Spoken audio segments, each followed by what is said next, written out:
All right, everybody. I just want to let everybody know that this meeting is a meeting for the public. It is being recorded and will be broadcast on Boston City Cable. And all the comments and presentations made at this meeting are available for the public. And with that, I'll hand it over to our new board chairperson, Olivia Richard. Hello. Let's do some introductions and a little bit of housekeeping. If you could mute yourself if you're not speaking, that would be helpful, please.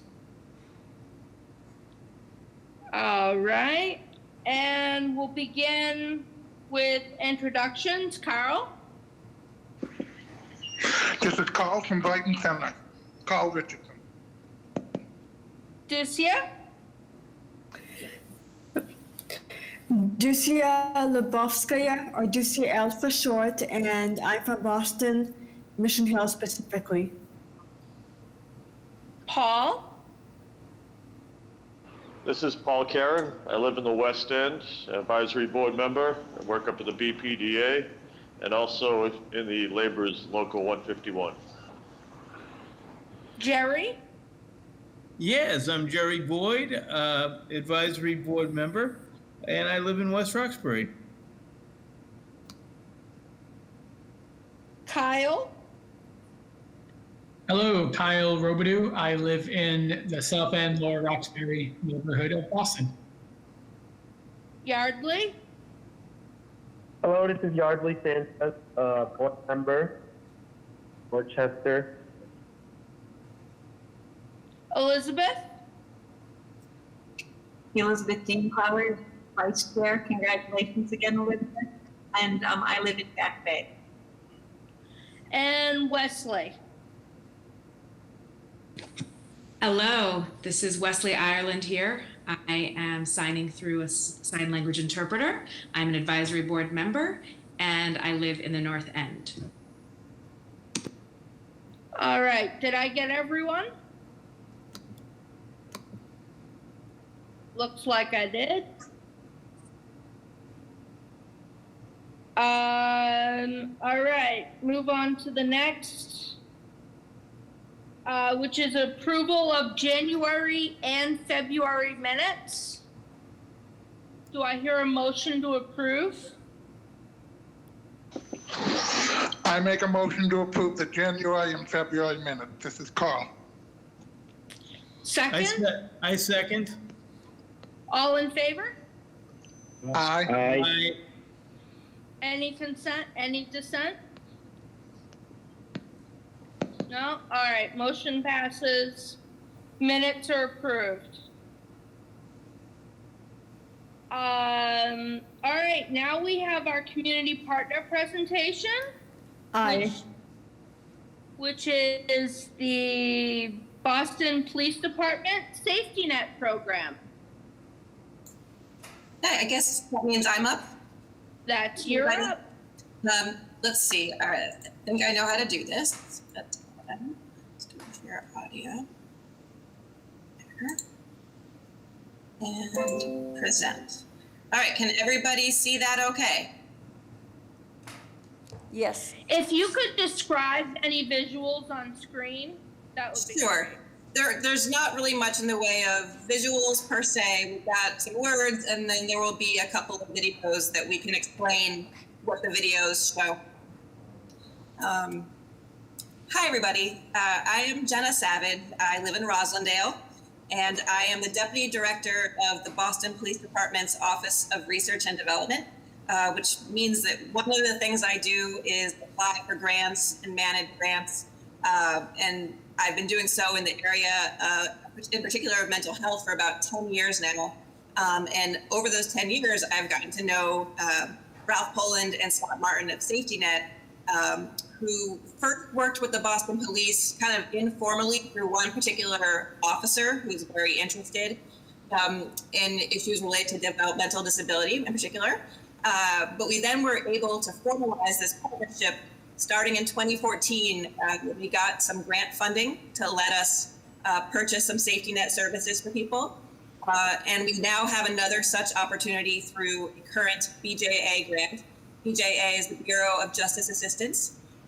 And so we have this grant that is allowing us for 3 years to provide essentially lifetime safety net service to people who qualify or who need it and just who live in the city of Boston. And in particular, it's for individuals who have a tendency to wander due to either dementia or developmental disabilities. And so I'm going to basically turn it over to our safety net partners. I don't know if Scott has tuned in or not, but we've got Ralph. And this grant will also provide training to the Boston Police Department's Street Outreach Unit, which is our unit focused specifically on mental health, substance use, and homelessness. So they're going to be getting some training in this area as well. So Ralph or Scott, if you're here, do you want to take over? Sure, Scott is here. I can't seem to get in on video, but can you guys hear me on the phone? Yeah, you're probably just going to see the presentation. Say that again, Jenna? We can hear you, but I think everyone will keep seeing the PowerPoint. That's fine. That's fine. And Ralph, I think Ralph is there too, right? Yes. Are you there, Ralph? Yep, I'm here, boss. Okay. All right. Thank you, Jenna. So Scott Martin here. I am the Safety Net Division, and I at stage for 29 years. And No, then you're breaking up a little bit. Oh, Scott, you're breaking up. whoop. I'm right here. Can you guys hear me? That That's sounds better, I better. think. Yep. How about now? Am I clear now? Yeah. Yes, and if you could speak a little more slowly, that would be helpful. Oh, absolutely. I'm sorry. We're having some technical difficulties. I'm down in Connecticut today. We're experiencing difficulties. In any event, so I am Scott Martin, and I am the president of Safety Net, and I am a retired police officer. I was with the Connecticut State Police for 24 years, and then I was with the local department up in Massachusetts for 5 prior to that. And we started Safety Net program about 11 years ago, and associated with the Boston PD in the city of Boston, which is our home. We're based in Boston for the last 9 or 10 years, and it's a great relationship. Safety Net has expanded dramatically in the last 11 years. From Boston, we expanded across Massachusetts, and we are now in 21 states, with our home still being in Southie. We have a customer service center based in Braintree, and we have an emergency call center based in Quincy, and we have a shipping and receiving location based down in Rockland. So we're definitely Boston and Greater Boston based. Very excited to be part of another grant opportunity, thanks to Jenna, who does a tremendous amount of work for the BPD and the citizens of Boston. And this is our, I think, 3rd, maybe 4th round with this. I can tell you that Safety Net has had well over 900 successful searches since we have been going, and with at least 500 or 600 of these resulting in lots saved. And many of these have actually been within the city of Boston. We'll have an example of that on a news video shortly. And the videos that you're going to see as part of this call really do speak for themselves and show you how valuable a tracking service, an identification emergency service such as Safety Net can be. And the proof is in the pudding. It has been very successful in the city of Boston, and we're really excited to be part of this opportunity once again. Also with me is our field operations manager, who is from Marshfield. And Ralph, could you introduce yourself?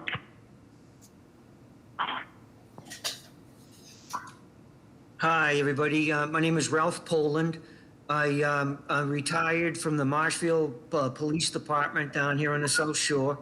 And I also did 3 years crime scene investigation with the Plymouth County Sheriff's Department. I found out about the Safety Net program when I was still on the job back in 2010.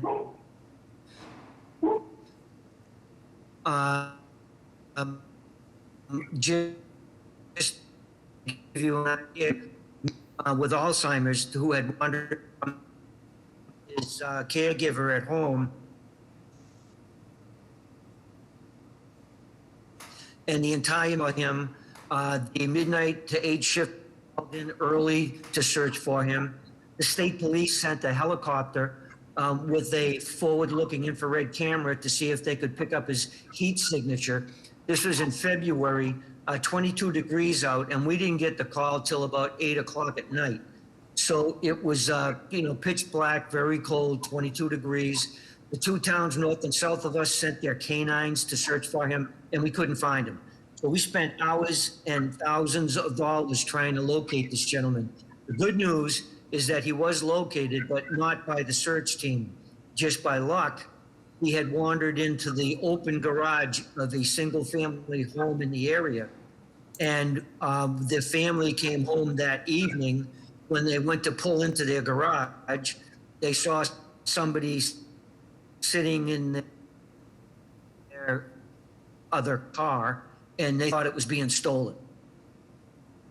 So they called 911. We had people off the search team that we were looking for this gentleman and send him on the stolen car report, and that was him.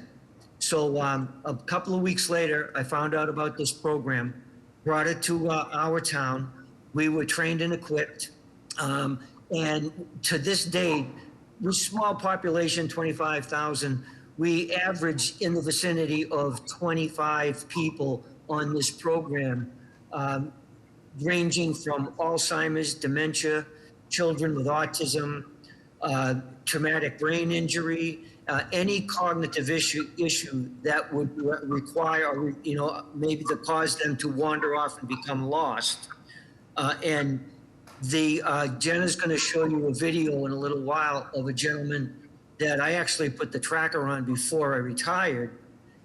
He was our first rescue, and it took one police officer under 20 minutes from the time he was reported missing to, from the police station, put his frequency into the receiver that the officers have, go to where he was last seen, and find him. He was literally stuck in the mud at dead low tide in a river. And the tracker that you'll see on him was on his ankle, and it was literally 12 to 18 inches in river mud and still picked up the signal. So this is radio frequency. It's not GPS or cell. And as we all know, radio frequency, like police radios and scanners, goes through everything. So the average search time for what Scott mentioned, we have over 940 successful searches around the country. The average search for somebody on this program is under 30 minutes.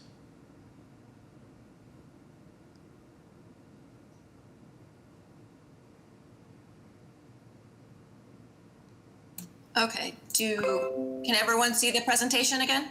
Yes. Okay, Scott, do you want to do just an overview of exactly how it works? Could you also tell the board what it is? It's a Yeah. wristwatch that, if you start from the beginning, that would be great. Yep. Scott or Ralph, or I'm happy to do it as well. I'll do it. So there's a bracelet that basically has a radio frequency signal that gets put out that the person can wear, and it's actually now in the form of a very nice watch. So it's also functionable and fashionable. But because it puts out this radio frequency, basically the second someone is reported missing, police have search equipment that picks up a specific radio frequency that is associated with that specific bracelet. And it allows them to search for them. And the police have this equipment, the state police, and so it enables people to be found very quickly. And as Ralph said, many lives have been saved thanks to this. And Safety Net also has a kind of lower level bracelet that's just an ID bracelet that allows someone to at least be identified if they don't need that level of tracking. And all of this information is kept in a secure database. So within the bracelet, there'll be an ID number. And when they, and Safety Net will have very important information about each individual person, such as the name they tend to respond to, or something that will help people gain trust and make contact. I'm sure I'm doing a far worse job of this than Ralph or Scott, if either of you wants to. Yeah, can you hear me? Yes.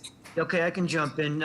Yes, everyone, I don't know if you can see me because I can only see like 3 people, but I'm holding up the watch. This is a new device that as of this past Wednesday, we were just able to get out to the public. Like Jenna was saying, the original safety net tracker was just basically a round, about half the size of a golf ball device. And it was the typical, stereotype type of like a hospital or bracelet or a medical bracelet. Over the years, we've had people request something more, friendly looking, especially with people with Alzheimer's and dementia. They did not like this item on there. There have been, children with autism didn't want to wear the older style because it was embarrassing. Somebody would ask them what it is and they'd have, didn't want to tell them. So research and development has been going on for almost a little over a year. And now our tracker watch is available. Each one of these things has a specific frequency.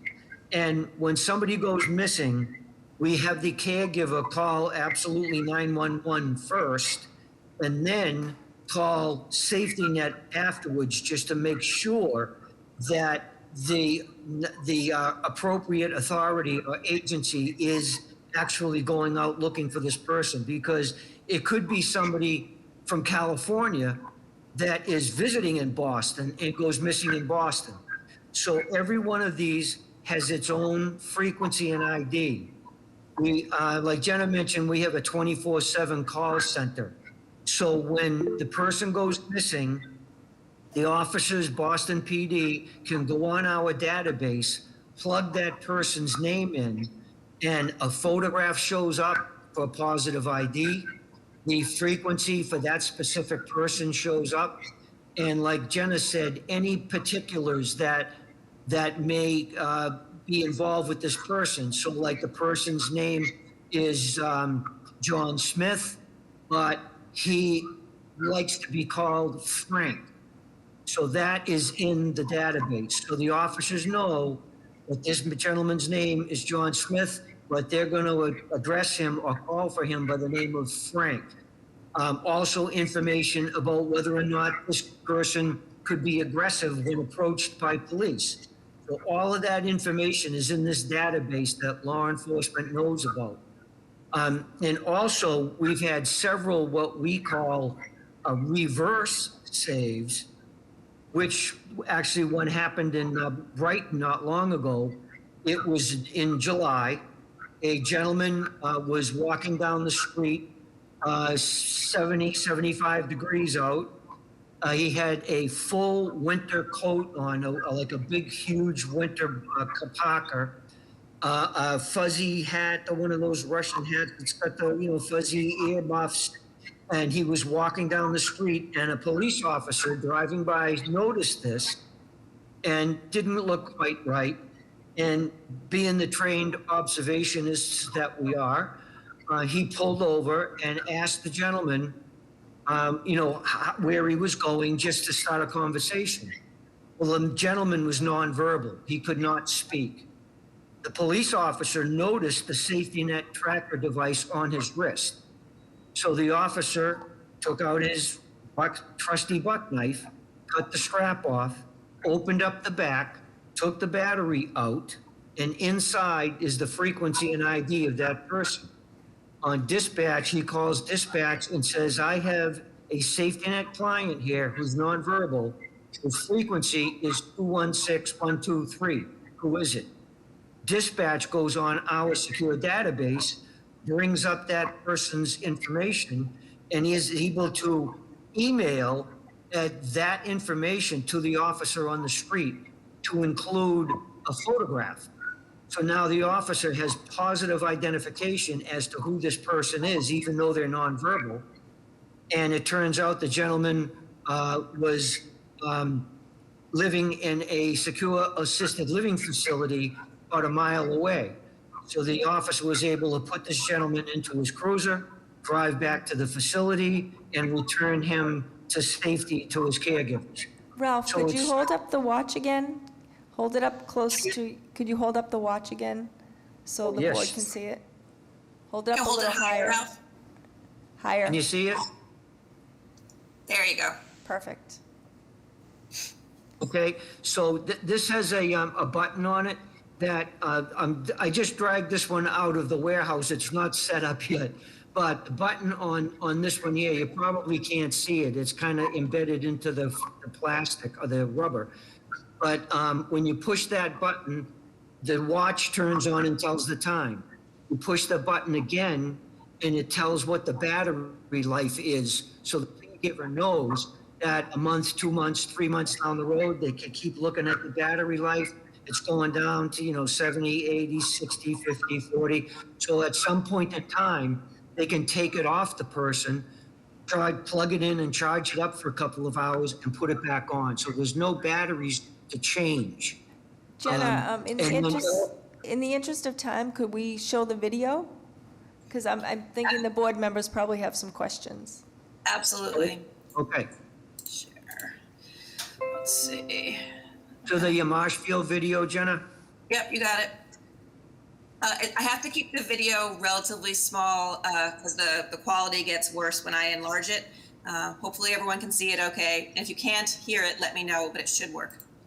Live from Boston, WBZ News starts right now. Entangled in a marsh with high tide approaching, the family of a man on the South Shore had no idea just how much danger he was in. And as Christina Hager shows us tonight, a small piece of technology saved his life. Police say Vinny DiNatale is lucky to be alive, and because he suffers from Alzheimer's, he has no idea what a close call he's made it out of. He usually comes back within 5 or 10 minutes, but he didn't. The 82-year-old had gone for a stroll up the couple's Marshfield street. When he never came back, his wife Virginia called police. Luckily, he was wearing this, a new tracking device that sends signals to a special antenna. It can take a police cruiser to within 3 miles of the bracelet where a handheld antenna hones in.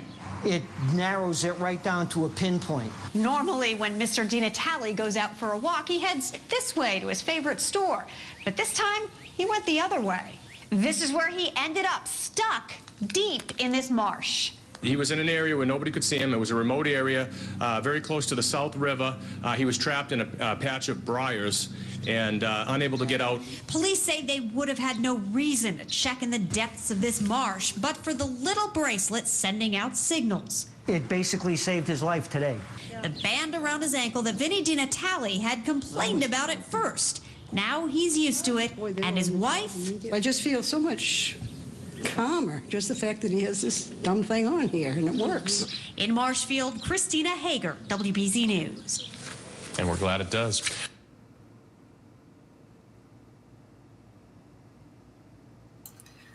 So that's the video, and we are happy to take any questions. I also, on the last slide, I'll put that up for a minute just so everyone can see the phone number to call. But I guess what's important to know is that through this current grant opportunity, we have enough funding for residents in Boston for, I believe it's 215 people to get lifetime safety net service, the safety net tracking, and additional 40 people can get ID bracelets.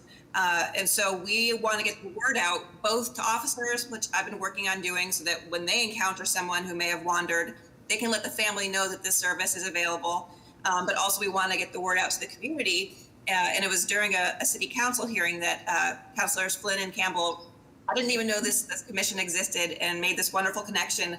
So we wanted to get the word out that we have funding for this for people who can't afford it themselves, or if you can't afford it yourself, this is a really important and really helpful service that is available throughout the state. So I'll put up that number just for a second, and obviously we can send this out as well if anyone wants. But if you have any questions, by all means, we'll take them. And Jenna, you said you have funding for 215 to give away? Yes. Okay. Let me just make sure that's in the slide. Let's see. Nope. No, not you. Here. Okay, so everyone can see this. So yes, 215 people for the tracking and 40 people for ID bracelets. And you can see the pricing there. And again, this is lifetime service.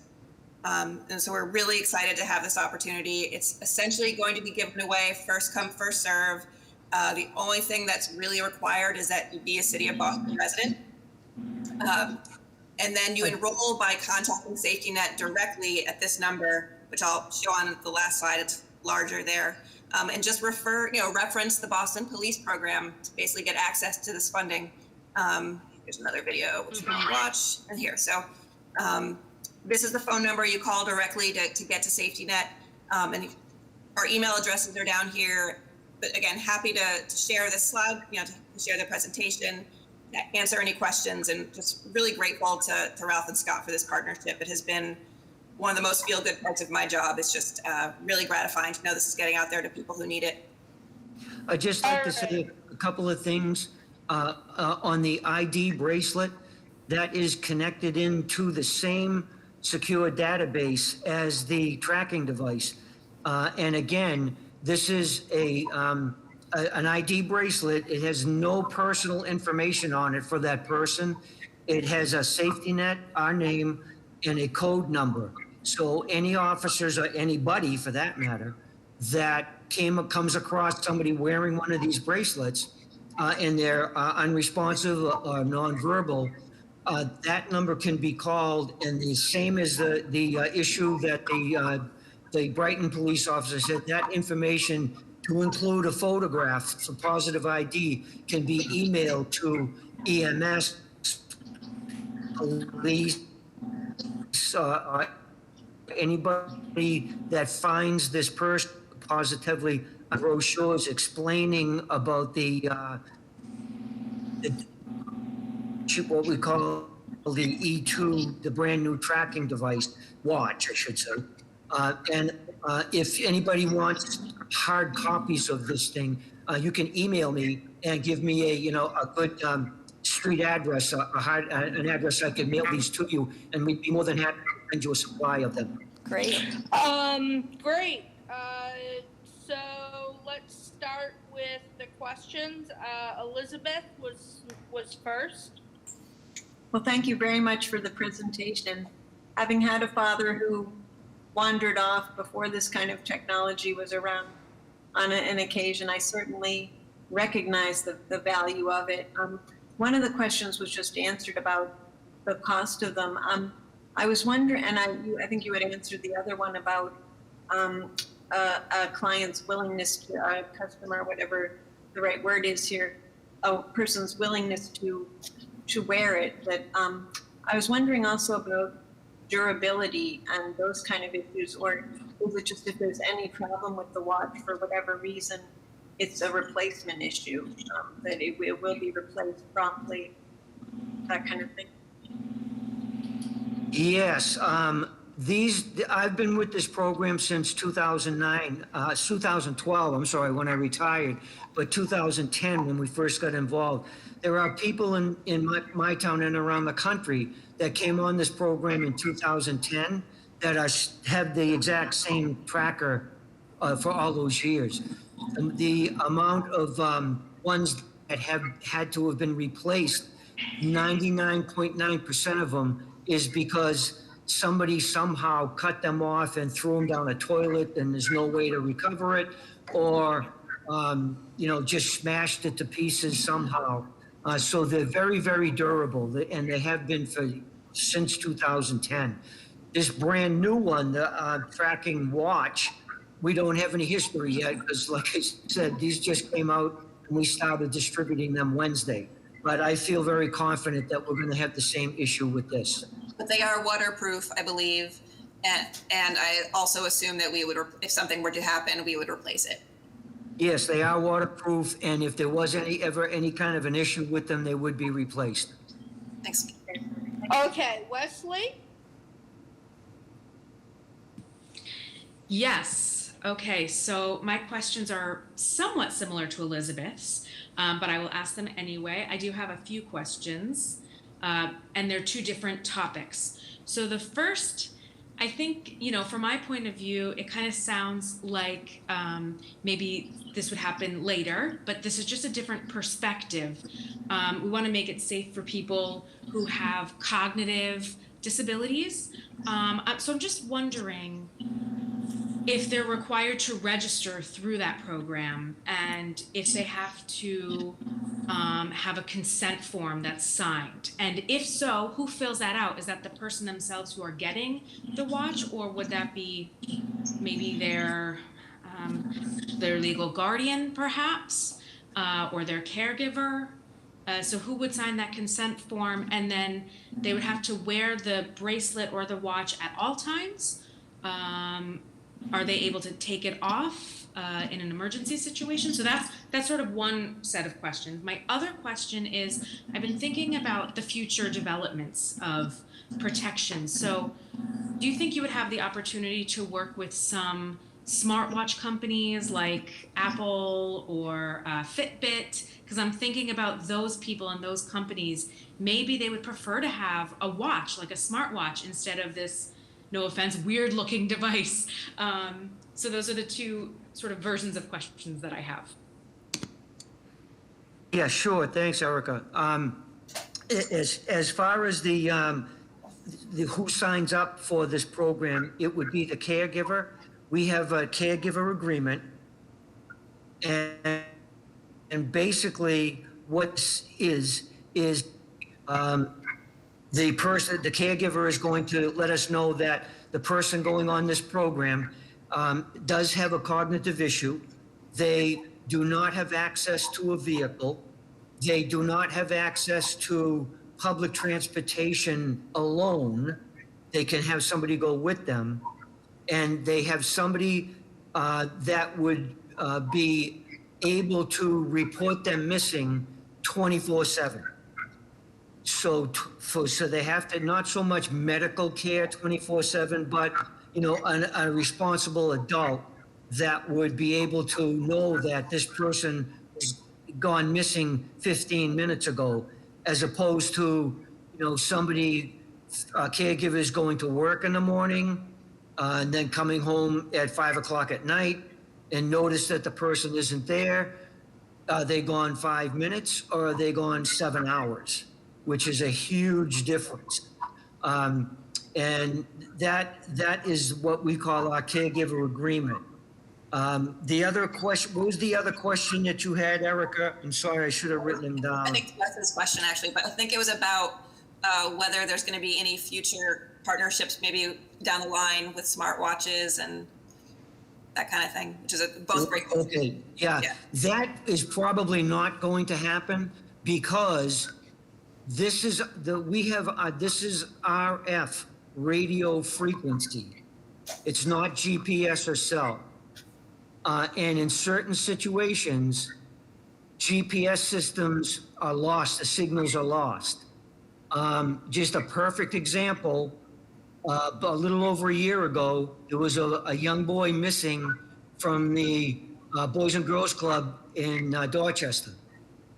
I happened to be in the area and got the notification and started in that direction, put the boys' frequency into my receiver, went by the Boys and Girls Club, didn't get any signal, kept going down Dorchester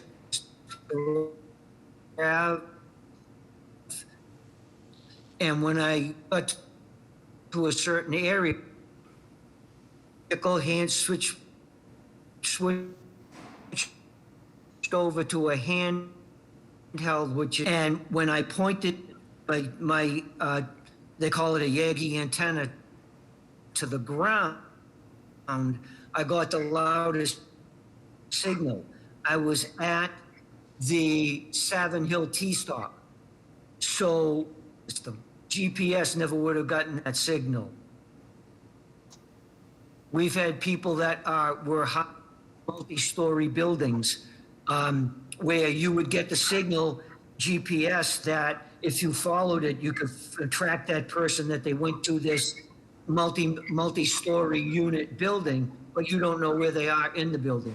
With the radio frequency tracking system, we can literally find them hiding anywhere in that building, in a closet, basement, or wherever, within minutes. Ralph, So to answer that question, we would stick with the RF tracking system, because it just never fails. I hate to say never, but like I said, 944 searches so far, and they've all been successful. Ralph, Wesley also asked if you could take it off and on. Like in an Oh, emergency. good point, yes. There is a locking mechanism that the caregiver, when they put it on the person, it is locked, and the caregiver can unlock it anytime they want. So, situation if a person has to go in for some type of a scan at a hospital, doctor's appointment, they can remove it, because again, it's pumping out a radio frequency every second. So it's not something that has to be activated or turned on, it's always on. So we tell the caregivers, if you need to go to some kind of a appointment where there may be interference with, like a scan or whatnot, that they can take it off, but the person wearing it cannot. Okay, Carl? Thank you so much for answering those Yes, questions. for those who can't, who live outside of the Boston area and can't afford it, how much would it be? How much does it cost, the service cost? Yeah, there are several other agencies that offer support. The Doug Flutie Foundation will support any family in New England, actually, on this program for a child with autism. My town alone in Marshfield, we promoted it so well that we got enough donations that anyone in Marshfield would be able to fund this program at no cost. Plymouth County Sheriff's Department, the same thing. So, and if there was an area where there was no coverage, it would be $449 for the first year, and then $299 for consecutive years, or I believe it's $179 for the initial enrollment and $25 a month. Wow, that's amazing that you have the funding to support that, Jenna. So congratulations. We only have a few more minutes, so Olivia, are there any other questions? Anyone else with questions? Yeah, Ducia and Juan Carlos had questions. Hey, yes, thank you so much. This is Ducia. Thank you so much, Ralph, for your Ralph and Jen for your presentation. I'm in awe of your project, and I actually had a few questions. However, on one hand, the video answered almost all of them. so some of the members asked some questions I had, but I think I do have one more question for you. So I've been having a conversation with some other people about this regarding immigrants. I know there's families who speak English as a second language or have poor English skills. Is there any way that they can get this service as well, whether in their language, or any way they can maybe you can reach out to them, or they can reach out to you and not be worried, because I know it's really hard when you don't speak English very well and whatnot, and they need that service. Is there any way that they can get in touch with you? Phenomenal question. Thank you. Ralph, I don't know how to answer it, so I'm hoping you can. Yeah. As far as we at Safety Net are concerned, this is a life-saving situation and not a political one. Anybody that wants to get on this program, we feel should have access to it, period. Do you have capability in other languages? I'm sorry? Do you have people, if they don't speak English, can they still communicate with somebody? Like translation services? Yes, we have, actually, the brochures that I mentioned earlier, we do have them in Spanish. And we're working on trying to get other ones in different languages, but we're still working on that, but we do have them in English and Spanish. Juan Carlos? Hi, can you hear me? Yes. Hello? Oh, hi. My apologies first to everyone because I'm being late to the meeting. My name is Juan Ramirez. I'm in the same position as Lucia. A lot of things were already answered, but just perhaps to clarify, if you didn't already explain this. Is there a minimum eligibility requirement to apply for the device? Oh, sorry. is there perhaps a particular population who perhaps you don't recommend getting this gadget? And sorry. And then, what is the timeline from the moment of the application to actually receiving the device? So those are the kind of questions I had. Thanks. Also a great question. I'll defer to Ralph on the second half. And on the first half, I think, you know, we're basically just doing it on a first come, first served basis and not really asking for any proof of eligibility other than being a Boston resident. We're not making people prove that they cannot afford it. You know, I guess we'll see how the demand goes, but you know, it just, we don't want, I don't know. That's why I'm having people just call Safety Net directly and letting them kind of just give it away to whoever asks for it, as long as they're in the city of Boston. So there's really no priority, no preference. Just if you need it and you ask for it and you live in the city and you refer to the program, then you will get on it. As for the second question. Yep, and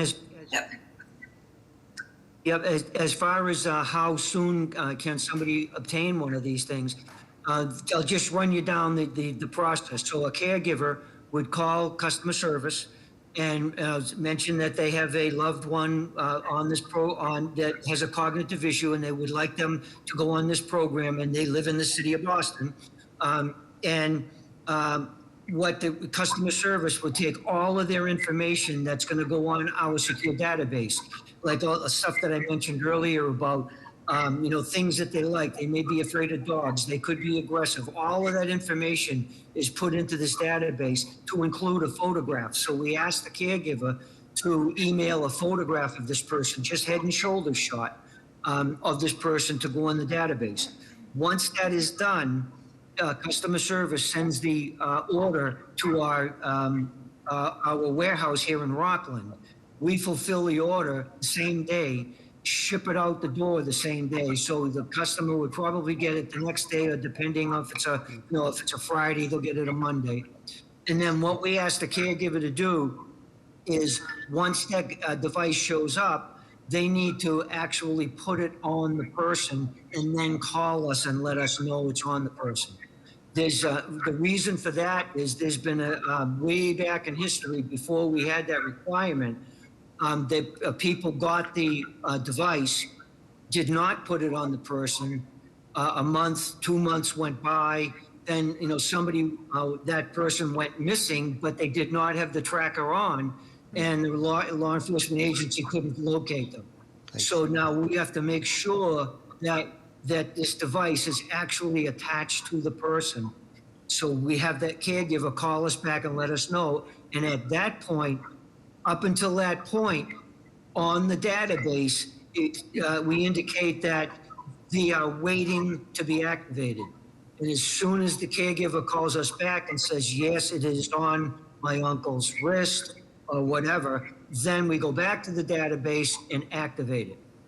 Realistically, we're not actually activating the device because it's already on. But we're just letting law enforcement know that this device is now attached to that person. So it takes about a day, maybe two. Great. Quickly, sorry, everyone. And could you talk a little bit about the maintenance of, I don't know, the batteries? How often do they have to be? I don't know if they have to be recharged, or how do you maintain them? Or the user should maintain them? Yeah, there are no batteries to replace or maintain. The only thing that it would do is one of the button on the watch. They could push, when they push the button, the time will show up. The next time they push it, the battery life shows up. So the caregiver, once a week or so, push the button twice, check the battery level, and depending on how much the person wearing it uses the device, pushing the button and looking at the time and so forth, it will say, you know, the battery life is now at 87%.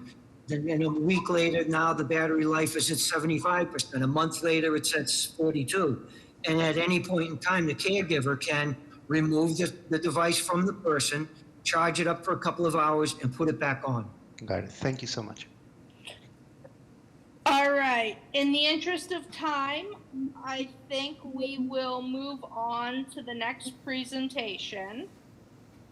Thank you for having us. I Yeah, know I we'll need to just go. thank everybody. Yes, thank And you. Sorry let we me took just- so long.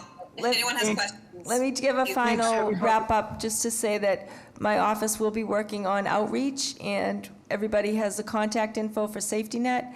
So we're really excited about this program. It's such an opportunity for residents, and we will definitely all get the word out. So board members, you have your charge ahead of you. Let your communities know that this is available. First come, first serve, and we will get it into the residents' hands who need it. Thank you Great, all. thank you for having us. Have a good night, everybody. Thank you. Thank you.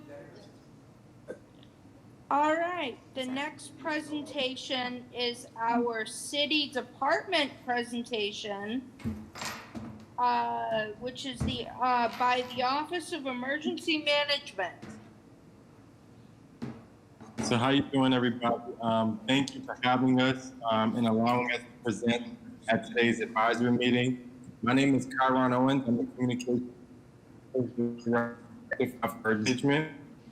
Today, you will have a presentation from our consultant over at Weston Sampson.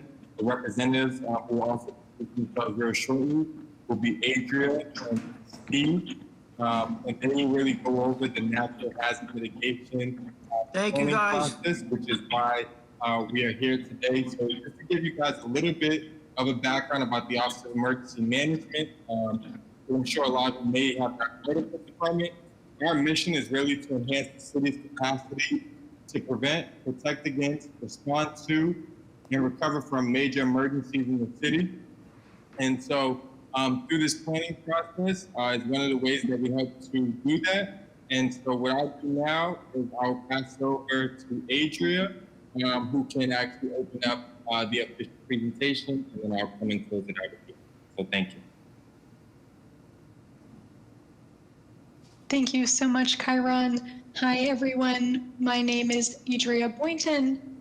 I'm a resiliency specialist with Weston and Sampson. And let me know if you can see my screen okay. Fantastic. Just one word, Kit. If you're not presenting or speaking, can you please mute yourself? And then Adria, can you also describe the images on the slides so everybody can have access to them? Absolutely.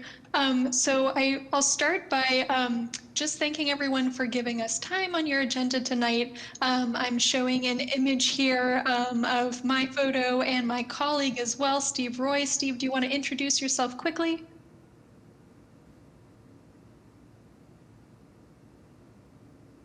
And you may need to unmute, Steve. That's the catchphrase of the year, unmute. I think he may be having technical issues. It doesn't look like he's muted. All right, well, in that case, you've got a photo of Steve here. He is on the line. Steve, feel free to chat, post in the chat if you'd like. But I'll just start by saying that we've got a quick presentation we'd like to share about our project, which is the City of Boston's Natural Hazard Mitigation Plan update. And I'm showing an image of the City of Boston on this slide here to indicate that this is a citywide planning effort. We are working across city neighborhoods. So I'll start with what is natural hazard mitigation anyway? Natural hazard mitigation is the effort to reduce impacts from natural hazards like flooding, extreme temperatures, winter weather that I know we've all experienced recently. And we want to reduce those impacts through things like planning, policy, education, and infrastructure projects. So I have some icons on the screen here to help visualize that, to help visualize the hazards and the potential solutions. But to be a little more specific, I'll walk you through what is included in this natural hazard mitigation plan and in the process. So I've got a diagram here on the right-hand side of the screen that helps visualize what is included in each chapter of the plan. In terms of the overall process, we are working on gathering data. We're also gathering stories, experiences, and ideas from residents, city staff, and more. We're identifying vulnerabilities and risks from natural hazards and climate change, which includes flooding, sea level rise, extreme heat. And we want to update progress from the last natural hazard mitigation plan. So this is a document that has to be updated every 5 years. We want to figure out not just what hazards are we at risk to, but what are the potential strategies that could increase our resilience. And once we've got a list of those strategies, we want to prioritize them. Which do we try to pursue first? And then we're making a plan to implement those action items that we've identified. So it is actually a FEMA requirement to update this plan every 5 years, and updating the plan makes the city eligible for federal grants through FEMA. There are, of course, many other benefits to these planning efforts as well. The diagram on the left that I have here indicates that the research tells us every dollar spent on proactive hazard mitigation planning for what we might experience in the future saves us $6 on disaster recovery. And beyond the metrics, beyond the economics of it, the more prepared we are, the better we can protect our community and protect our most vulnerable residents. So we also recognize that there are a lot of other related planning efforts that came before or are going on now. And this diagram is trying to help visualize that. So 2 projects in particular that are going on now, and I've got at the bottom of my screen here in the dark blue, are the Climate Ready Boston, East Boston and Charlestown project, and the Boston Heat Resilience Planning Study. So we're staying coordinated with these plans so that we don't duplicate efforts or try to schedule overlapping public meetings. And if it helps to differentiate, one of the things that is a little different from our plan versus these other studies is that we're looking at historic hazard impacts and historic extreme events, in addition to looking at future climate change projections. We're also looking at some risks that are distinct to hazard mitigation planning. So that's things like earthquakes, landslides, dam failure, and extreme winter weather. And equitable engagement is a priority for this project. We are doing a lot of stakeholder and public engagement. And part of the process includes working with what we're calling a street team, which is a group of trusted community resources who can help us get the word out about the project, share project materials, and share opportunities for the public to get involved. We're also hoping that our street team partners will participate in these engagement opportunities. So for example, we've created an online survey and would love for the street team to help share that survey and also take the survey themselves. So I've got a list of potential street team partners on this slide. We'd love for the Disability Commission to be involved. And we're also working with a number of other folks, Spark Boston, the Department of Youth Engagement and Employment, Age Strong Commission, the Mayor's Office of Immigrant Advancement, Language and Communications Access, and the Office of Neighborhood Services. So this is our ask for the Disability Commission. We have created a package of public engagement materials and would love your help sharing those materials. And we can follow up after the call with some of those. I've got images of some of the materials on this slide. So they include our project webpage, and I can post a link to that project webpage in the chat. There's a lot of information there about what we're working on, what our next steps are, what are the opportunities for engagement. We're also gearing up to launch that online survey that I mentioned, which we've paired with a very visual fact sheet. And both the survey and the fact sheet are available in 6 languages. And thank you, Chiron. He just posted the project webpage in the chat, so check that out. We have also created additional resources, things like newsletter text, a short 15-second video, and a social media toolkit to help our street team partners share these resources. So these are really the materials that we're working on right now, but there is more to come. We are planning 2 public meetings coming up in May and June, and would love to follow up with you when we get closer to those public meetings to help get the word out so that folks know we're going to have this conversation. Would love to have as many people attend as possible. So that's my quick overview of what we're working on, and I'll pause here to see if there are any comments or questions.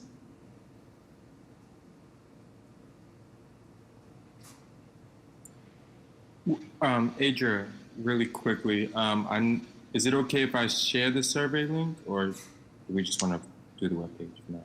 Fantastic, that's great. Okay, I'll share the survey link with everybody right now.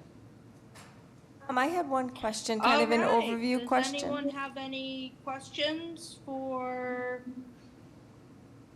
the presenters? It's muted. While people come up with their questions, I'll make a final plug. I encourage you all to sign up for Alert Boston, which is the city's mass notification system. So that way you would be able to receive emergency alerts whenever there's a major emergency impacting the city of Boston. So what I will do is I'll put a link to our webpage where you can actually sign up online, and that can also help you to begin your road to preparedness. And we really want you guys to help us, spread the word, but also just really be involved in this process. The more input we have, the more experiences we're able to leverage through this process, the better the plan will be. And so we really need you to be active in the survey, come to the public meeting, stay informed, and make sure that you're telling your friends and family and your whole network about this process and making sure that they're getting involved. Can I just ask one big picture overview question? When you talk about natural hazard mitigation, is this things like flooding and earthquakes? Is it big events like that, or is it only like the long-term climate change? So it's all of the above. We are looking both at events we've experienced historically and future climate change impacts that we might experience in the future. And it includes things like you said, earthquakes, we're looking at landslides, we're looking at dam failure, winter weather, extreme temperatures, both very hot and very cold. We're looking at all kinds of flooding, so coastal flooding, sea level rise, storm surge, stormwater flooding, inland flooding from extreme precipitation. So it's very wide ranging and tries to take an all-encompassing approach. And just so the board knows, to put it in a little, because this is very big, it's a big scope, but just so the board knows some ways that you can get involved. We've worked in the past with the Boston Public Health Commission. When you talk about heat, they did some outreach, and we work with them closely to talk about safety for people with disabilities in extreme heat and extreme cold temperatures. So there's a lot of specific concerns about climate change and these events that would affect people with disabilities. Like it could be shelters, if you need to go to a shelter. It could be like the temperature changes. So this has a wide-ranging impact. And I'm just wondering, do you specifically look at ways it would affect people with disabilities? We absolutely, it's a priority to plan for how these hazards impact our most vulnerable residents, and what are the strategies to help support those residents and plan for future impacts. So we're doing that through the stakeholder and public engagement process, and having conversations like this. So if you're able to, take that survey, share your experiences, what happened during a previous event where you realized here's a resource I really need, or here's something that I know a neighbor of mine could really benefit from. Come to our public meetings, and those will be interactive, a great opportunity for input. And then just one final point, Olivia, I'm sorry. Can you just be sure that all the materials that you give out are accessible to people who use screen readers, and that you do multimedia approach, like audio and visual and large print if needed and things like that? Yeah, all of those recommendations are really important for us to keep in mind, and as part of our goals for equitable engagement for this project, one is making sure our materials are accessible. So thank you for highlighting that. And lastly, I just want to say we appreciate the partnership and support of this advisory board and the Disability Commission, and just want to thank you once again for the opportunity to come on here and really present to you and get you engaged and involved in this process. So thank you. Oh, and I think there was a question by Wesley. Mr. Ireland. Yes. Yeah. Yes, hello. Thank you so much for your presentation. Actually, I have a follow-up question. So I've been thinking about, I live in the North End, and I'm near the water, right? So thinking about that, and I know that coastal flooding is sometimes a big problem in this area. So sometimes I think really it depends on the moon, right? How high the tide is going to go. But I think that sometimes the Long Wharf area will have floods, and it prevents people from walking or running, or someone in a wheelchair from accessing that area. And that really bothers me. I don't think that people get notifications. I don't get that notification on my phone about the floods or that it's happening. And I think it would be nice for people in the Long Wharf area who live in the North End in general to get those kind of notifications, to avoid that area, to know, I'm a runner. I like to run a lot. And I run along the water and the harbor area as well, and the harbor walk. So I'm just wondering sort of how we can resolve that issue, get people those notifications that they need if the area that they want to access is flooded. Adria, I'll take that one. So this is great, and this is really the kind of insight that we're looking for through this process, through that survey, because it really gives us insight into how we can enhance the way we do business in the city. So one of the great team members that we've reached out to is the Wharf District Council. And that's only one of them. Obviously, we're going to work with neighborhood associations across the board and different organizations. I'm sorry, can I interrupt for 1 second? This is the interpreter. There's a lot of feedback, so I'm having trouble understanding. So if someone's not on mute, do you mind muting? Thank you. Well, sorry, Kyron, go ahead. About that. I'm sorry, I get going and it's like a race car. But no, I was just saying, this is why we need your input. This is the time where you can really have that voice and really push for those things, because we want to hear from you.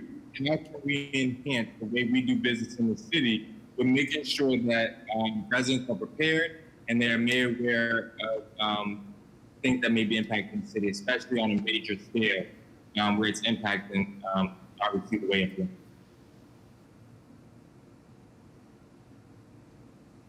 And those alerts that you're talking about, they come by email, phone call, or text message, or you can sign up for all three. So we are looking at that process, and in the survey, you will find some questions. So I think you can definitely have that input. And like I said, I appreciate you for also publicly bringing it up here. Yeah, this is Wes again. So, sometimes I think I get text notifications, but I never got it for coastal flooding. So I'm just wondering if we can sort of add that to the notification list and just throw that out there in case that's not on your radar yet. Definitely. So what I'm doing is I'm taking notes on this right now. I'm going to add this to my notes, and I can bring this back as part of the feedback that we got from the conversation. The other thing I'm going to really encourage you to do is I'm going to encourage you to fill out that survey.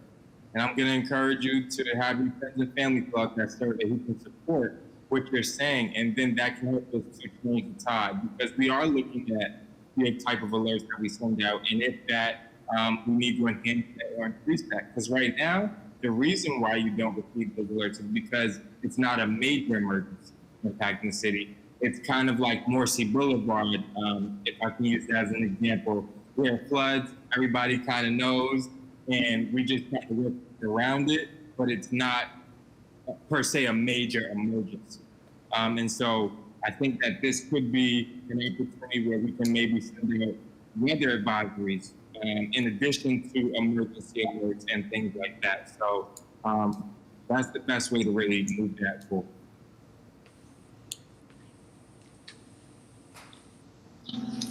Okay. Thank you so much. Anyone else have any other questions? Comments? No? Well, thank you for your presentation. And I'm sorry, everybody. I just got to say one time, Olivia, it's great to see you. I haven't seen you in so long. I know, it's been a always a bit. pleasure. It's been a bit. A pandemic, what can I say? You worked together on elections, right? Way back in the Yeah. day. I remember. She was actually she's a superstar in our poll worker training video, I believe. So She is. thank you. And thank you, Chiron, and your team for this great presentation. And my office will also push the survey out ASAP. So we want to get a lot of input from the disability community. Thank you so much, Commissioner. And the chief also sends his regards and thank you so much for your support and your partnership. You all again. Okay, so the next item on the agenda is the chair's report. I have a couple of things that I wanted to list. Independent Living Education Day on Wednesday, March 31st from 11 to 12 p.m. has gone virtual. Go to bostonsil.org to sign up and register. And if you need any reasonable accommodations, you can email Sadie at masilk.org. It is annual census time if you are a resident of the city of Boston. So get that census in one of three ways. You should receive it in the mail. You can fill it out as a paper. You can, or you can send it in through email. Or not email, sorry. There's a link if you go to boston.gov/elections.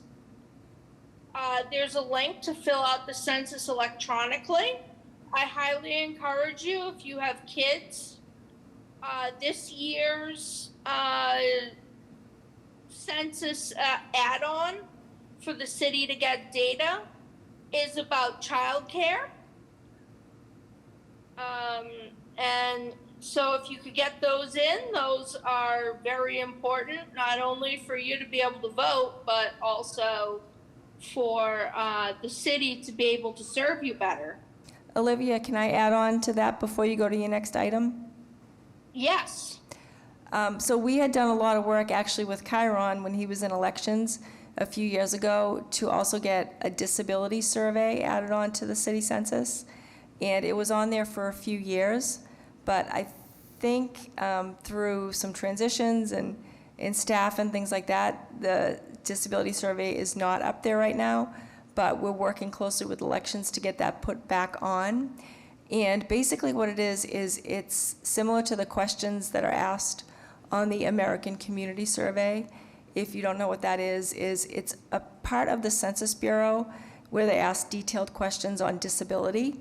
So it's an opportunity for us to get data on the city level of how many people have, it's 6 categories: people with visual disabilities, audio disabilities, independent living, mobility, self-care, and developmental disabilities. So I'm working closely with my team and elections to get this disability survey back on. So look for that in the near future, and I'll send out word once it's up there. Thank you very much, because I did notice that was missing this year. I'm sure you did. Oh, yeah. I have a question, if you don't mind. Yeah, Juan, go ahead. Commissioner McCosh, I was just curious on the terms of census. Is there a way that, or I just don't know, is the data publicly available to see previous results of those census, to see how perhaps that changed with the upcoming census that you're working with? I do have a lot of data I can share. We have data broken down by disability in the neighborhoods in Boston. So it's broken down by neighborhood and by type of disability. So we can send that all out to you tomorrow if you're interested. And then Juan Carlos, when we get new data, we'll be able to update that and send it out to you. But that will be a ways off because we're just collecting the census data now. But we do have existing data that we can share, and it's really helpful to know. Right. But is that data publicly available, or it's just internally developed? Oh, no, it's public. It's all from the census. So yeah, I we see. have public information we can share. Yep. Yeah, that would be wonderful. Thank you, Commissioner. Okay. And we have one more thing I wanted to mention is the governor announced there's a new process for vaccine signups for the mass vaccination sites. So if you've been, setting your alarm clock for Thursday morning at 8 a.m. to try to get one of the few coveted slots, that as of the next release, that's over. So what you'll do is you go to the site and you sign up. It's first come, first serve, but they will contact you when a vaccine appointment becomes available. So you don't have to sit on your computer or, try to get assistance with this. The state has heard our pleas and they are revamping the system. I still encourage everyone for it's safe to do so, to get one. And I'm hoping this new system will mean more equity in providing vaccines for all. And that's my report. So move on to the commissioner. Alrighty, thanks, Olivia. And again, welcome on as your first meeting as board chairperson. And thank you. Thank you for that excellent report. So I have a lot to report on, so I will get right into it. We've been extremely busy working on vaccines, as I'm sure you can all imagine. As Olivia just talked about, it's been a very complex rollout, and there's been a lot of concern by people with disabilities about where they're placed in the system and the types of support that they need. So when COVID first began, Mayor Walsh established a health inequities task force, and this was really created to look at COVID and how it affects underserved populations. As we know, there are certain populations who are disproportionately impacted by COVID. That includes people of color, people who are older, and people with certain disabilities. So the mayor established this task force, and we pushed really hard to be sure that there was disability representation on the task force. And the mayor did appoint Dr. Sherry Blauett. So she's been working closely with us and with the hospitals and with the vaccination centers to look at the disability community. And we're really striving for equity in all things related to COVID, such as testing, vaccines, economic recovery, and all the things that the disability community needs. So on that note, I might have mentioned last month, but we worked closely with Kyle, actually, and the Mass Association for the Blind and Visually Impaired to set up a vaccine clinic for people who are blind and low vision. And we had that at the Reggie Lewis Center on February 20th. And some of the things that we put in place were that MAVV reached out to their group of constituents who are eligible for the vaccine, who are Boston residents and who were blind or visually impaired. So with that outreach, we also put supports in place for the day of the event.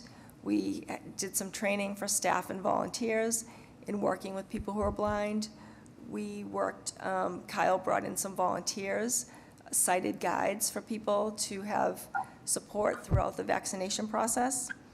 And through all of our efforts with Kyle and with the Age Strong Commission, we were able to get 14 Boston residents vaccinated on that day. So it was a really successful event, and we hope to have different partnerships like that moving forward. So we've heard loud and clear from the disability community that this group should be prioritized in the order of vaccines. And as I'm sure you all know right now, it's only people with 2 comorbidities that are listed on a very specific list from the CDC. So because we want to open that up more, unfortunately, we have to go by the state's guidelines. So we don't have any leeway in Boston to include more disabilities in that list. But I've been working very closely with my cabinet chief, Marty Martinez, and through the concerns that I've raised to him, we have a few approaches that we're working on.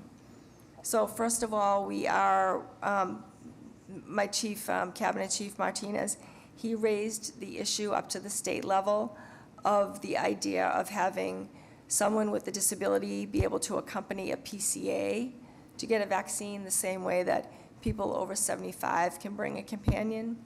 This has not been put into effect yet, but it has been raised at the state level. And I know that was also raised on a call with Secretary Sutters about a month ago. Another thing we're working on is creating a plan for people who are homebound. The state released guidelines on people who qualify for that. So right now, we're meeting internally to see how we can address this issue, what resources we have available, and how we can identify residents who really can't get out of the house. And again, just because of capacity, we really have to focus on people who actually can't leave the house except by ambulance or with the assistance of more than one person. Although we know there are a lot of people who feel uncomfortable still leaving the house, they wouldn't be covered in this group, unfortunately, but we are looking at multiple approaches for the disability community. Another thing that I've done recently is I created a survey that I sent out to 25 different cities. I work closely with the commissioners in these cities, and so I want to know what their cities and states are doing for people with disabilities as far as the vaccine. So once I get those results, I can update you, because I know some states are allowing people with any type of disability to get vaccinated now. So I just want to get a sense of where that's happening and how it's going. So just a few other quick things on vaccine. We are also working closely with CIC, which is the Cambridge Innovation Center, and they are the group that is doing the mass vaccination sites at Fenway and Gillette, and also Reggie Lewis. So we're making sure that they have accessibility guidance in place, accessibility features like clear paths of travel, and ASL as requested, and things like that. So they are doing a good job from what we've heard, and we'll continue to work closely with them in the future.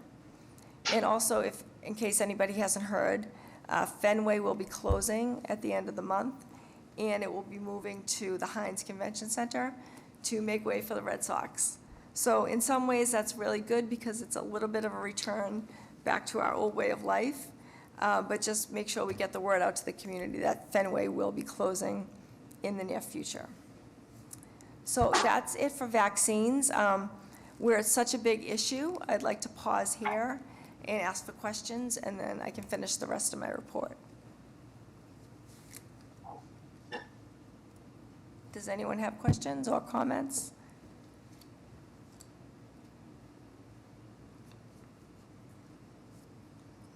Dolores, did you have your hand raised? I did. Did you say that caregivers, when they get their shots, they can be accompanied by the person they take care of, or was it the reverse? So right now, if you're over 75, No, I understand all that, but I mean, all right, go ahead, tell me. And the disability community had raised the idea of having people with disabilities who have PCAs, because PCAs are eligible right now.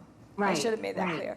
So we've raised the idea to the state of allowing someone with a disability to accompany their PCA and get vaccinated at the same time. It is not in place, just to be clear, but we are raising that idea to hope that the governor will consider it.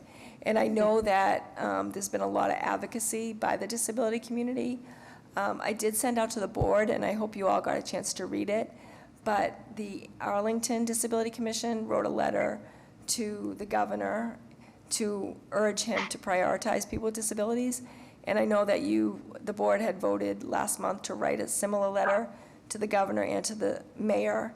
And hopefully Elizabeth may have an update on that because she volunteered to work on it. And if not, we can work on it because this is a really good template.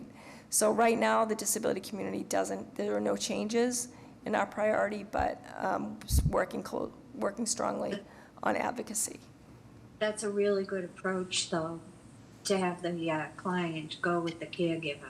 Well, it solves so many issues. It gives the person with the disability support to go through the process and help with transportation. I mean, things PCAs do anyway.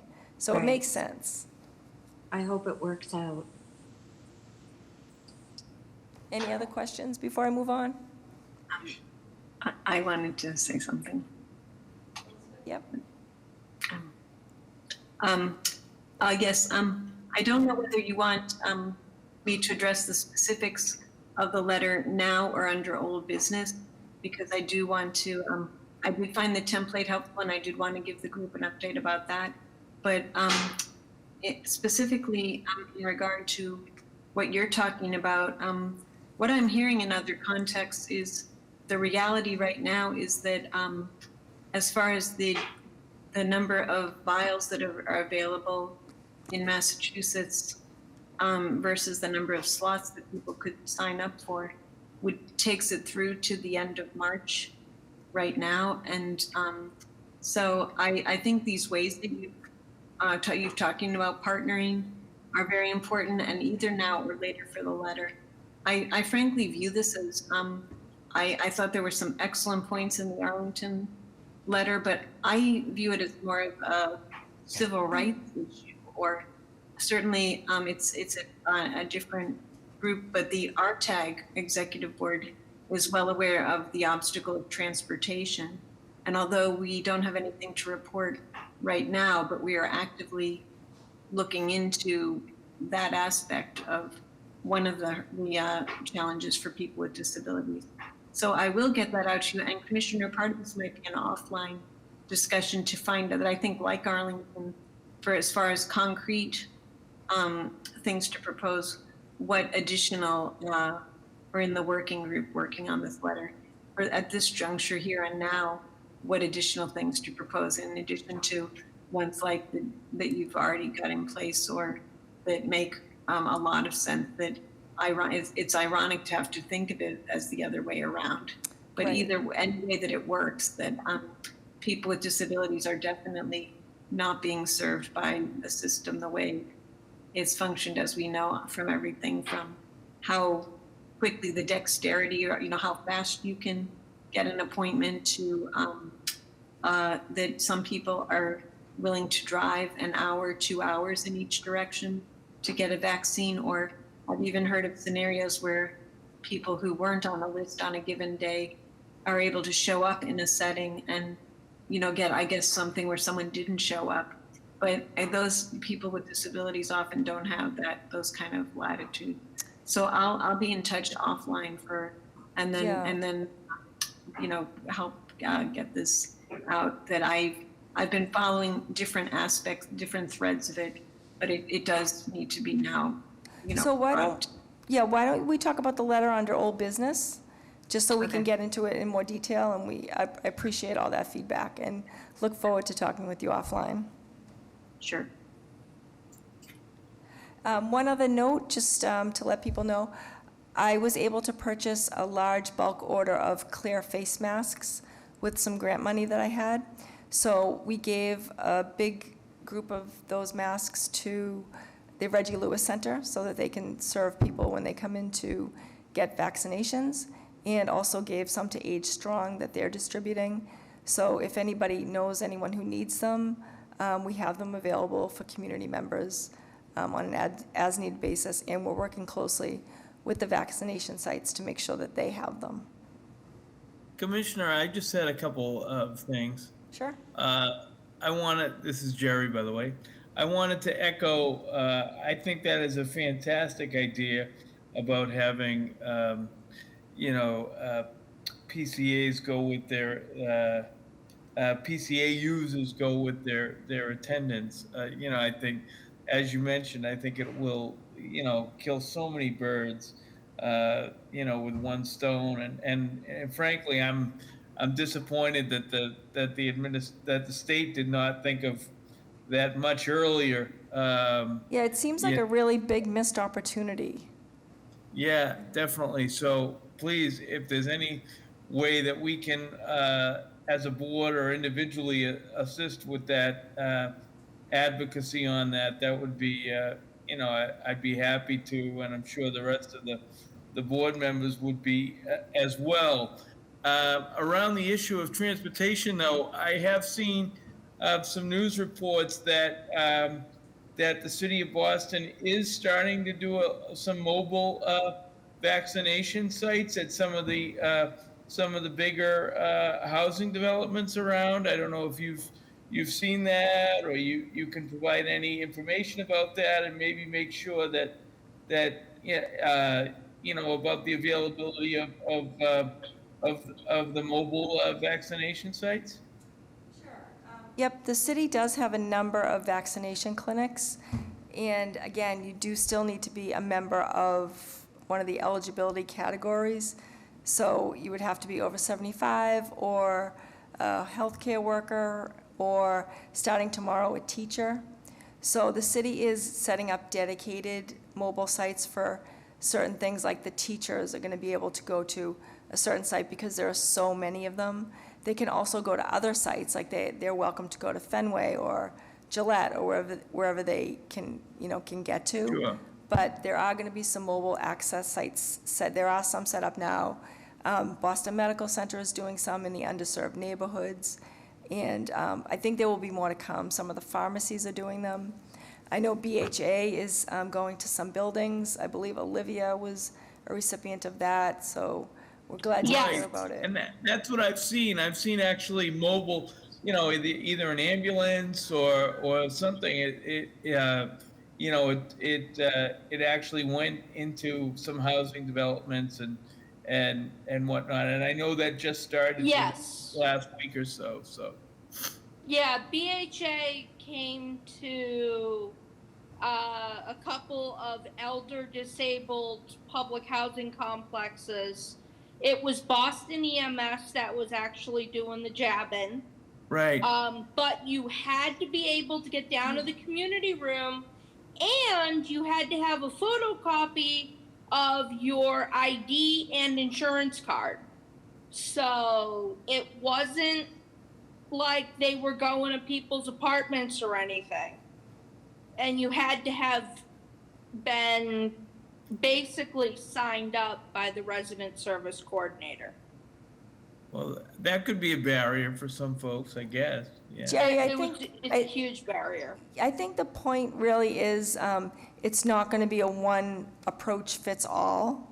So Sure. Olivia, for the people who are mobile and can get down, like you said, but the state did mandate that all municipalities look at a program for people who literally can't leave their apartment or their home. So that's what we're working on now. And it will be, like I said, tightly limited just because of resources, but we will be addressing that population. Thank you. All right, any other questions, or I can move on with my report? Okay, great. So just a few other, not too many other things, but talking about COVID still and the economic recovery that the city's working on. So we are back at our ramp distribution program. In case you don't know or don't remember, we began giving out ramps to restaurants last year when they set up dining on the street level so that people could get from the curb to the street. So Patricia and Sarah have been busy working on that. And so far this year, they've given out, I think, about between 30 and 40 ramps. And what we did this year is we prioritized women-owned, minority-owned, and veteran-owned and small businesses, small restaurants in the neighborhoods rather than downtown. So we're really proud of our work on equity in that sense, and that we're really trying to support the smaller restaurants that really can't afford to buy a ramp. So great work by my team on that, and that will continue. We have about 40 ramps left to distribute, and we'll be working on that because outdoor dining opens on April 1st. So one other piece of good news, also related to COVID, we were able to secure 550 COVID care kits that we're going to give out to the Boston Public Schools to go to their special education department.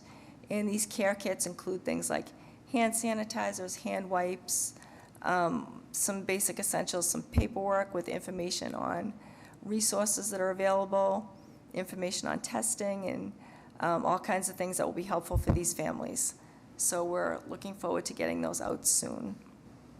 And then we had a meeting yesterday with our internal office that works on, excuse me, they're working on a master plan for the Copley Library. So we're working on the design for the front entrance, for the ramp, the permanent ramp at the front entrance. So we gave some really good feedback about, looking at different issues for people with visual disabilities and people in wheelchairs and things like that. So the master plan is progressing, and we're working closely with the team on that.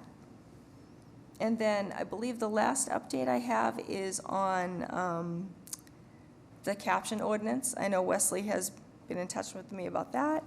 And I did submit the plan that I had shared with you last year to IGR, which is the Intergovernmental Relations Office. So our next step is to call for a council hearing. So this is March, so I'm hoping that that will be scheduled in April. And if not April, we're going to shoot for May. So I will be pushing that out as soon as I get a date, and looking forward to community input on the ordinance. And I think that's everything I have. If anyone has any other questions, feel free. Wesley? Commissioner, I have a correction. The age limit for the vaccine is 65 and over, not 75 and over. Thank you, David. Yes, I should have said that. It's 65 and over. What I was referring to specifically was the companion program, because that's only for 75 and older, and that did cause a little confusion in the beginning. So only only people who are 75 and older can bring a caretaker to get vaccinated. But you are eligible if you're 65 and over. Great. Wesley?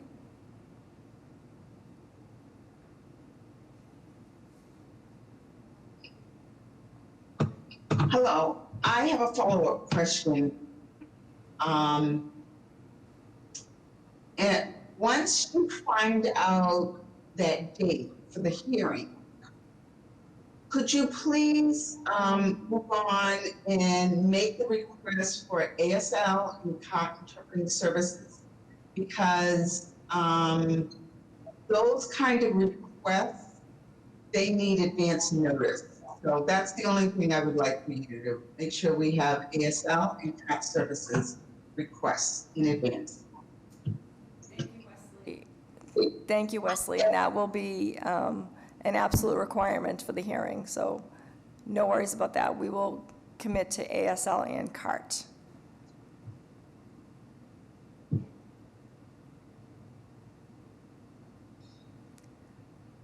All right, I think that's it for me, Olivia.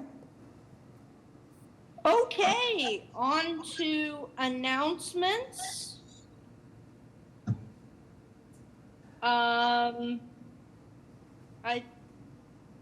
Does anyone have any announcements? I have one, just the date of the Abilities Expo virtual is going to be March 25th through the 27th, I believe. It's a Friday through a Sunday, and it's coming up at the end of the month. Thank you. Anyone else have any announcements?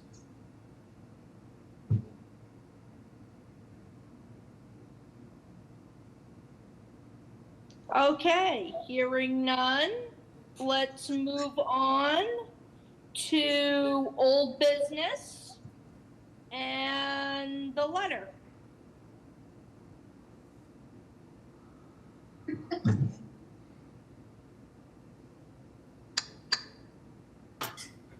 Yes, I think I had addressed some aspect of it in the commissioner's report because she was talking about the vaccine rollout.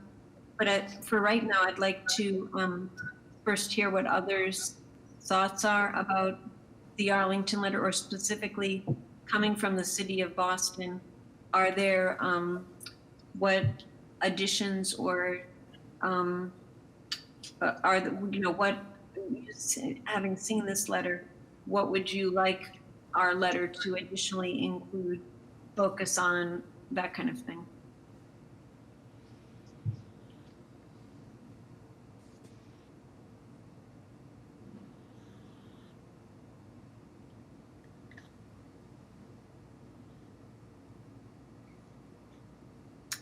Okay, well, if there aren't any specific, then as I had said, I will finish out the draft and circulate it to. I have something, this is Wesley. I was thinking, I read the letter really quickly, but the thing that bothered me in the letter was it mentioned disability.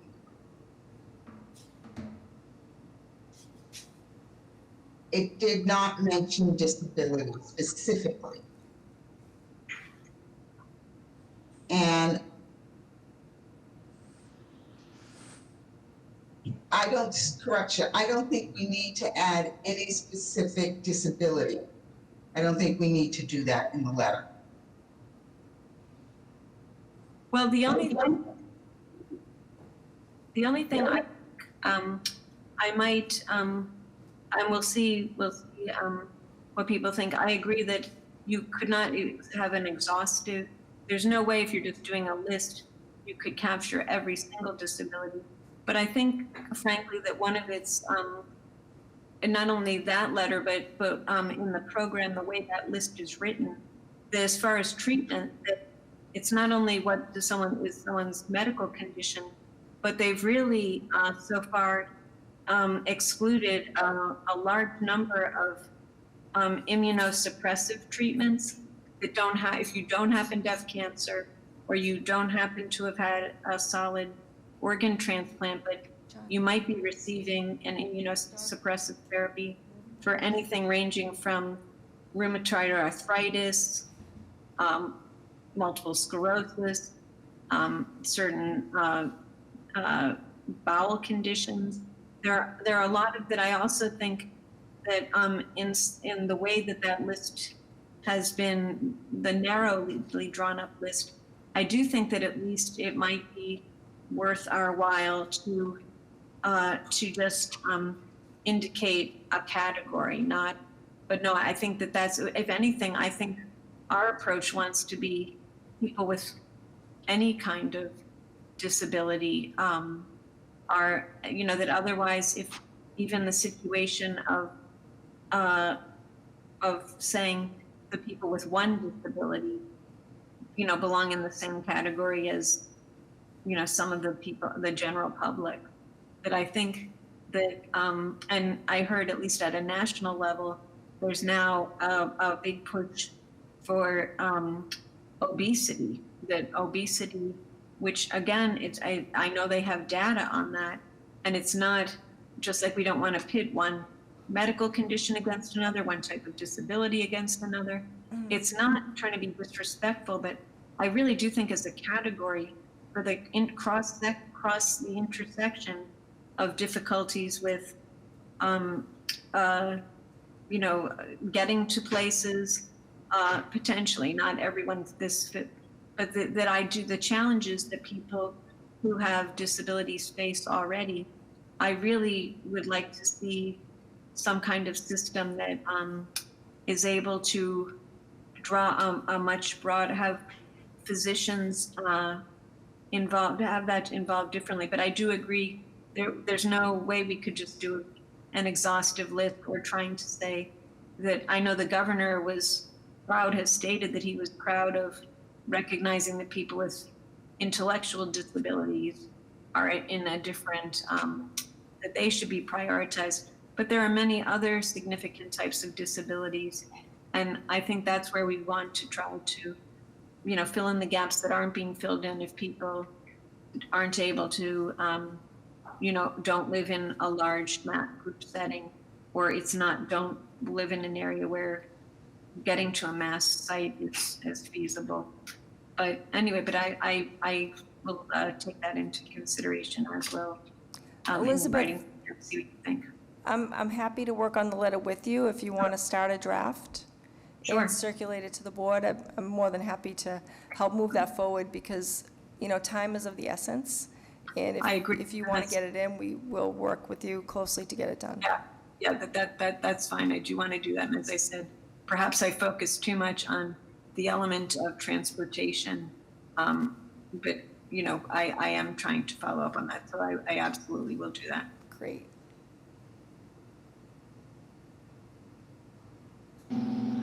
Okay. New business. Do we have any new business? I have a few things to list in new business. Speaking of the letter from Arlington, I wanted to let the board know, I'm not sure if I've mentioned this in the past, but the disability communities in Greater Boston have a monthly call, and they call themselves CODA, the Commissions on Disability Alliance. And my staff participates every month. Patricia takes those calls. And they talk about all kinds of issues, like this letter was discussed and things like that. So I wanted to let you know about it because you're all more than welcome to join the calls. They're on a Wednesday at, I think, like 12 or 12:30 once a month. And, it's towns that are very close to Boston. It's Newton, Brookline, Arlington. There's several towns that we work closely with and that border Boston, Brookline, and they're very active commissions. So most towns certainly don't have the staff that Boston has. So a lot of people on the call are the commission members like you.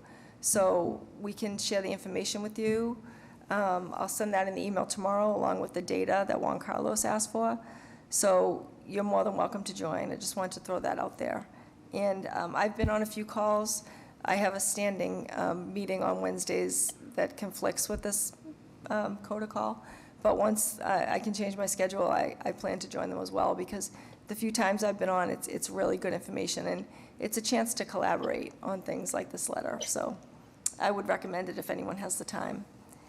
And then secondly, I wanted to let everyone know that March is Women's Month. So an initiative that we're working on is my staff and I are going to highlight our female board members this month for all the work they're doing and all the work they've done for advocacy. So Melinda and I right now are working on a brief questionnaire, and we'll get that out to you later in the week, and then we're going to highlight you on our social media. So congratulations to all our strong women advocates, and we look forward to highlighting your work. And then the last thing I wanted to mention is before the call kicked off tonight, there was some informal conversation about elections that are coming up this year. And the issue was raised about doing a potential survey of mayoral candidates to see where they stand on different issues relating to disability and accessibility. So I just wanted to put that on the table to see, Olivia being the chairperson, if you wanted to think about raising that to a vote to send out a survey. I may have the old survey that we did that I could send to the board to look at and see if you wanted to use that or make any changes, and we could potentially send that out to mayoral candidates just to see where they stand on the issues. So just wanted to put that back on the table. All right. I want to make a motion. Am I allowed to? I want to make a motion that we send a Wait a survey. minute, you have to take input from the public if there's any. She's not adjourning, Carl. Don't worry. No, yeah, Carl, she's not adjourning. Okay. I want to make a motion to send a survey to the political candidates for this year's election for mayor and for city councilors for the city of Boston. I second. Discussion?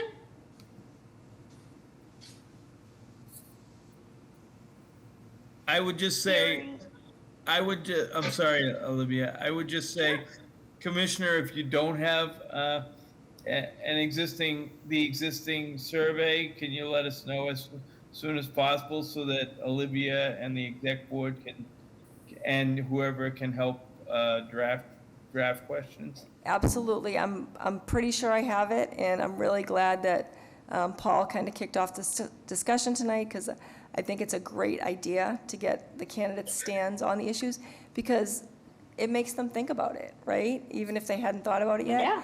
And then you have Yes. you actually have a commitment in writing, say, you promised you were going to do this, so when you get elected, you can hold them to it. So I'm pretty sure I have the survey, and I'm going to ask Melinda and Chris on my staff to elevate this for me tomorrow to get it right out, because I agree, Jerry, time is of the essence. So I will definitely look at that tomorrow. Thank you. Thank you. Okay, let's take a vote. All in favor? Aye. Hi. Those opposed? Hearing none, the motion passes unanimously by voice vote. All right. Public input. Is there any members of the public who want to step forward and address the board? Yes, Madam Chairman, it's David Vieira. Excellent. Nice to hear you. Nice to be here. So, a couple of observations before I make my comments. I think that people who are not on speaker have a clearer presentation than those who are on speaker because of background noise. And I find that the Google option here is a lot noisier than the one we had with Zoom. That's my own personal observation. I don't know if anybody else has had that issue. So, going on to my comments, for the last 3 years or so, I brought up at the MBTA's RTAG meetings issues about elevators. And the T is engaged in replacing or installing new elevators in certain parts of the system. And I brought to their attention the fact that the panel that you use to press the buttons is not always visible from an accessibility point of view. And I'm sure that most, if not all of you, have gotten on an MBTA elevator and had to do a 360-degree search to find out where the buttons are. And I had a discussion with Laura Brailsford from System-Wide Accessibility as recently as this morning at 11 o'clock. And we went through some of these issues because the new elevators at Central Station in Cambridge and a couple of others still do not come up to what I feel are appropriate standards for the community, the disability community.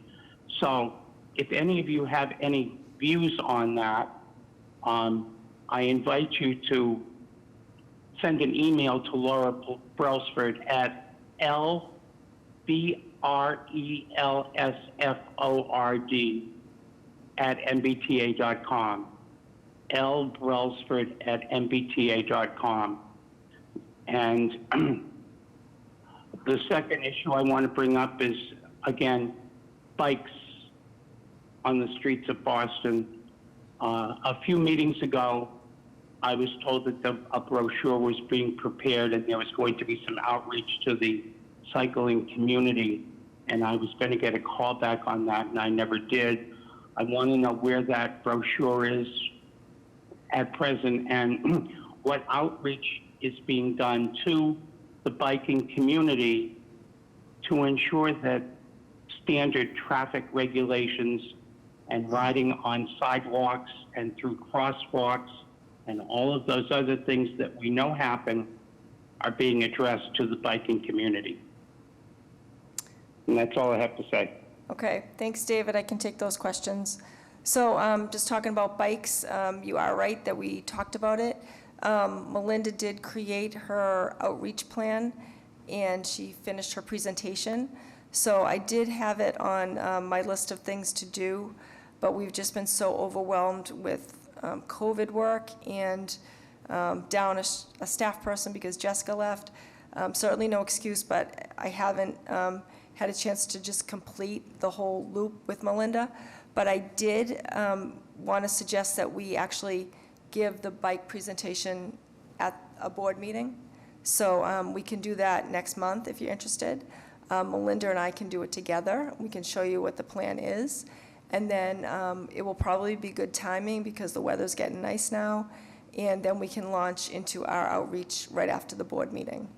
So does that sound like something that would be interesting to the board, and David, to you as well? I think that's a great idea.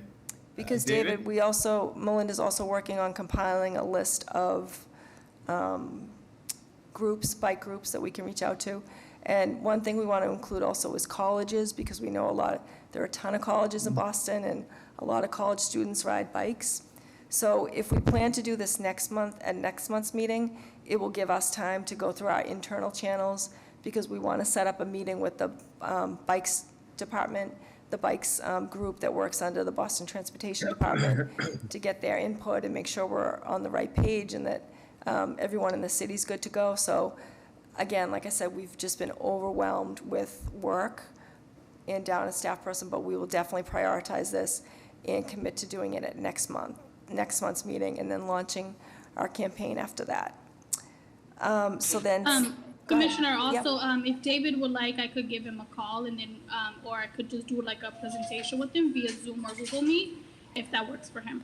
Actually, that's a great idea, David. Why don't we send you the presentation? That's fine. I'll be glad to review it. And I will also make the observation, there was an item on the news a couple of weeks ago that the number of bikes on the street are going to be increased dramatically because of COVID. A lot of people have gone out and purchased bikes. So the number of bikes on the street is going to expand dramatically. So it's very important that we do this, and it's extremely important that we hit the colleges because they are some of the major offenders. That's what I've seen. And also, we want to work with the Boston Police too, just to make them aware of it so that it's on their radar, especially the community police. And I mean, there's so many people we can work with. We can work with our Office of Neighborhood Services. They have people out in the neighborhoods to get the word out to community groups and things like that. So Melinda can share it with you like first thing in the morning or tonight, because the draft is pretty much done. But it would be great now at this point to get your input. So if you see things that are missing, you let us know and we'll put them into the presentation. And then second thing that you mentioned was the platform. We can look into Zoom if that is something that people would prefer. Why don't I put this in my email to the board members tomorrow along with the other things I'm going to send? And just to get your input on, like, I've heard that Zoom is pretty accessible for people with visual disabilities, but just to confirm that everybody can access Zoom, and I'll check with our cable office because I don't have a preference on what platform we use, so if Zoom is better, we can do that. And then the third thing, David, is I mentioned earlier the Boston Public Library Master Plan, and they let us know that they will have a preliminary plan to share with the public very soon. So we will make sure that we get you a copy of that. Okay. All right. Great. Are there any other members of the public?